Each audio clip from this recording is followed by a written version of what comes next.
In the startup, we meet an entrepreneur, EION FLINN.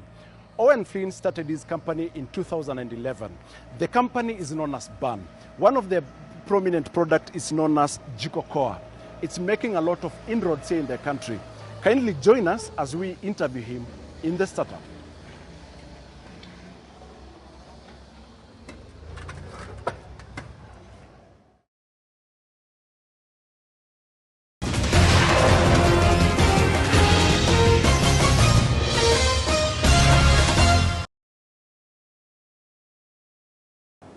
Welcome back. This is the startup where we inspire businesses. Today we're privileged to be joined by EION FLINN of BAN Company. Karibu sana we. Asante. What is BAN all about?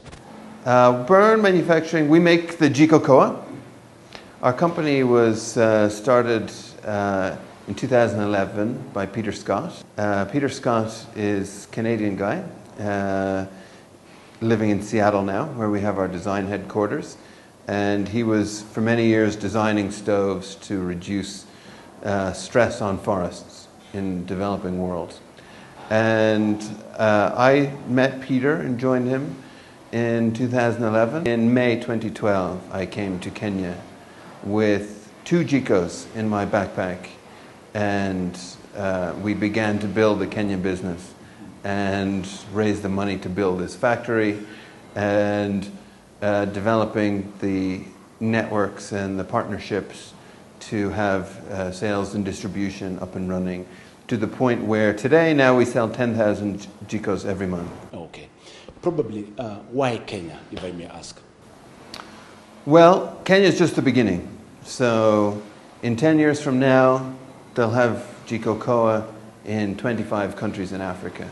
But why we started in Kenya is because Kenya is a strong economy, purchasing power is high, the price of charcoal is high, and the cost of doing business is relatively low. Now, let me ask, was the same product the Jiko when you started the business in 2011 with Scott, or you have revolutionized it again? It's developed, let me see here.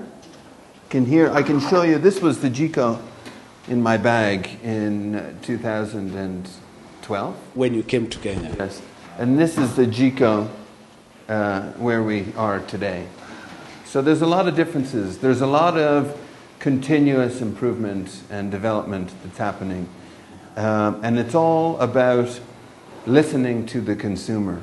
So we have a market research team here who's every day out in the field, out in Kenyan homes, doing focus groups, doing surveys, finding out what people like, what people don't. So in the lab in Seattle, we were able to design the technology from a thermodynamic, the maximal efficiency, maximum power output, and minimum smoke. And so in terms of that thermodynamic performance, these 2 stoves are very similar. The difference, what's different here is, for example, look at these handles they used to have these collapsible handles, right? From the packaging perspective, it makes sense to have a collapsible handle. But when we spoke to people in the home and realized how much they were moving the Jiko around, having this handle moving, they prefer something which is more stable like this. Because this is hot. This handle here is more now ergodynamic.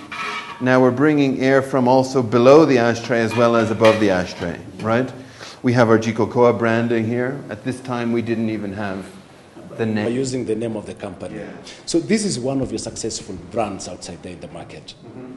And it has been on constant innovation since 2011, I can see, and up to now, where you're employing the use of thermodynamics. Currently, how has been the reception in the market? Very great. Kenyan people really love the Jikokoa. They really see it as a Kenyan product because it's made fully in Kenya. Nothing happens in China or anywhere else. If you walk around the factory here, you'll see what we're bringing in is raw sheet steel, and everything is happening here in Ruiru. So, and even now when we're exporting to Uganda and Tanzania and even Nigeria and West Africa, people are saying, oh, this thing is from Kenya, proudly manufactured. Proudly manufactured in Kenya. Our team here is so strong, and I think that dedication and love that goes into building a product, it translates into people's homes, and people really love the Jikokoa. They love not only that it's made in Kenya, but of course the performance itself is great, and it's saving people 50% of their charcoal cost. Most people are spending like 100 shillings a day. Now that's cut in half. So they're saving 50 bob every day, 1,500 in a month, 18,000 in a year. People really love that, and they love our marketing and our branding as well. How many people have you employed as a company? I know you're trying to revolutionize the Kenyan industry, the issue about employment in the country. We employ just over 100 people now in Kenya. 100 people in Kenya. Yeah. Wow, congratulations. Now, Flynn, coming to invest here in the country, have you faced any challenges so far? Setting up a business anywhere is not easy. In Africa, we have our own challenges here, of course. Nothing that we couldn't overcome, though. So, of course, we have challenges. We have challenges with bringing in materials. We have challenges with at the importation process. We're bringing in steel. Sometimes things don't go as smoothly as we might like. Currently, I'm watching the startup at home. Where can I get this wonderful product here in the Kenyan market? You can buy Jikokoa now in any county in Kenya. It's available in all leading supermarkets. Nakumatt, Naivas, Tuskys are our big sellers. We also have many microfinance partnerships. You can buy through Equity Bank. Mcopa Solar, if you're a customer of them, you can buy Jikokoa for 40 shillings per day. How affordable is it for any person who wants to acquire the Jikokoa? The retail price is 3,800, which of course is over 10 times the price of a Juakali Jiko. But the savings is what pays for it. So most people, most households, the fuel savings pay for the Jiko in between 2 and 3 months. So the only challenge is if you have that 3,800 in cash. If you don't have that cash, then that's why we've created those microfinance. Flynn, you've been in business since 2011. What are some of the lessons that you've learned as an entrepreneur? It's very different. Hiring people, hiring engineers, hiring finance people, hiring salespeople. The landscape here is very different to Ireland, where I grew up, or America, where our company is headquartered. So we've learned those lessons and how to recruit. Do we look for younger people or people with a certain kind of background? And we've learned thousands of lessons along that way. On that note, Flynn, do you face any competition in the business? Of course, there's always competition.